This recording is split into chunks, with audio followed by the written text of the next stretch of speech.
Welcome to China Truths. In this episode, we will bring you the following stories.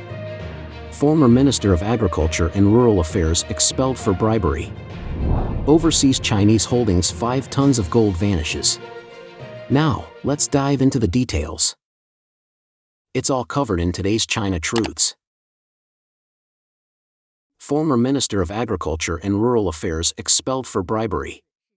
On November 15, official announcements revealed that Tang Renjian, former party secretary and minister of the Ministry of Agriculture and Rural Affairs, MARA, has been expelled from the Chinese Communist Party, CCP, and dismissed from his public office.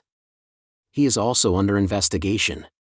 Tang Renjian is accused of poor implementation of Beijing's 3 rural work policies, accepting bribes in the form of gifts and money, frequently attending banquets and accepting travel arrangements, using his position to benefit others in personnel selection and appointments, and receiving financial benefits, providing assistance to his relatives' business activities, tolerating the misuse of his authority by staff members for personal gains, illegally interfering in judicial activities, and using his position to gain benefits for others in business operations, project bids, and personnel adjustments, as well as illegally accepting large sums of money.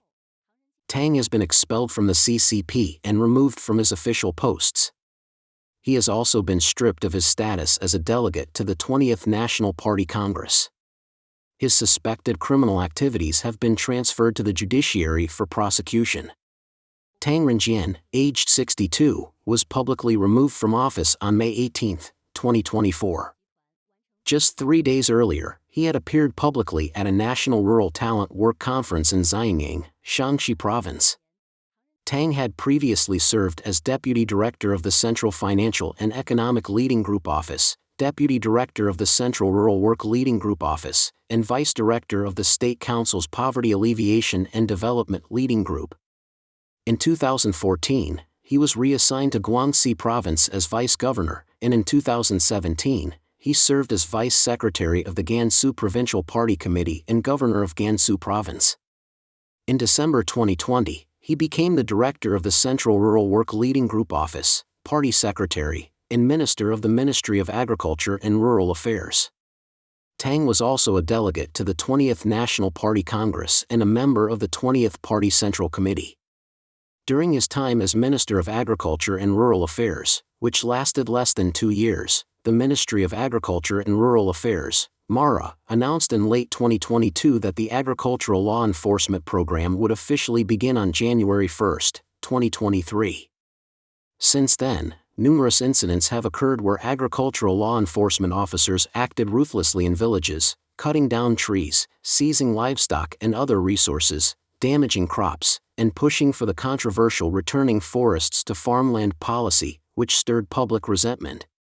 The so-called law enforcement by agricultural regulators was often compared to invaders entering the village, causing widespread outrage. In some cases, farmers took up sticks to drive away those officials. According to official reports, by the end of 2022, city and county-level authorities had completed the formation of agricultural law enforcement teams.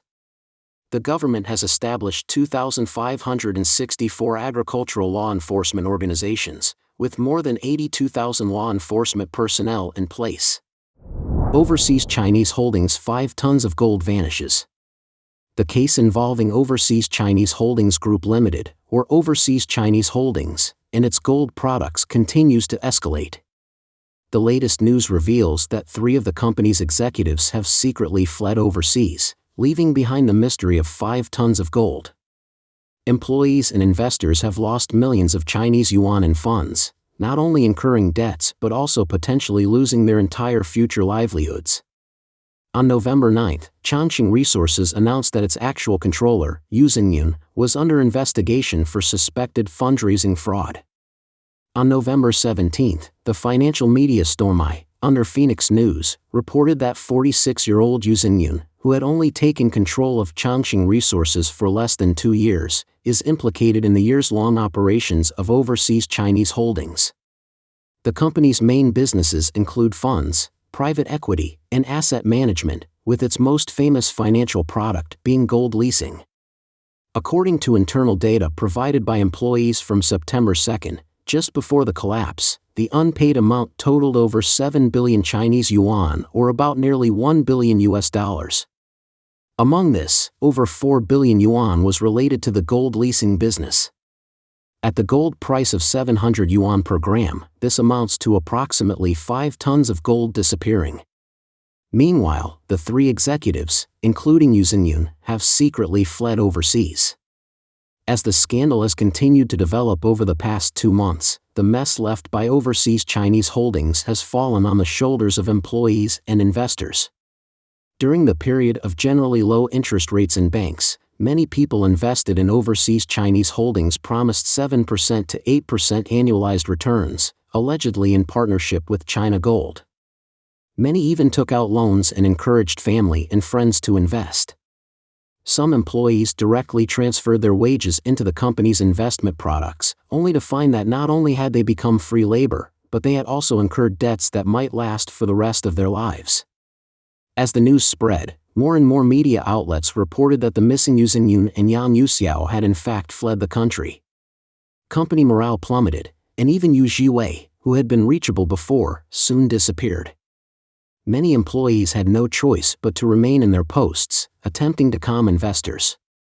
Lu Hong, an employee, said that for the past 2 months, he had continued working as usual, even though his role had shifted from client relations to crisis management.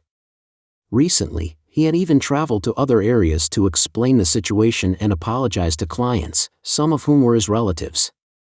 After the scandal broke, the company paid Social Security in September but didn't pay wages. In October, they didn't even pay the Social Security contributions for employees. What devastated employees, however, was not the wage issue, but the possibility that their families' assets might never be recovered. Many employees had not only invested their own savings into the company's products but had also transferred their wages directly into the financial accounts on the Qiaoxing Tianxia app each month. Before the investigation provides further details, the mystery surrounding whether these gold investment products ever existed or where the investors' funds have gone remains unsolved.